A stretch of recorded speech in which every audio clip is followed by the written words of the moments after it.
Aragón, que no tuvo respiro al pasar de la primera ola a la segunda sin solución de continuidad, demostró que podía hacer frente a los brotes del virus con sus propias herramientas sanitarias y administrativas.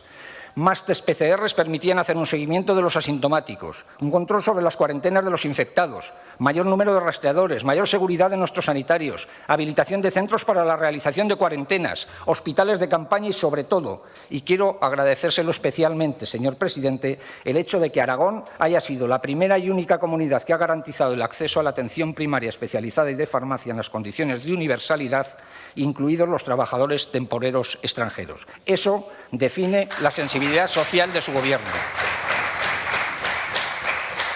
En Aragón no ha habido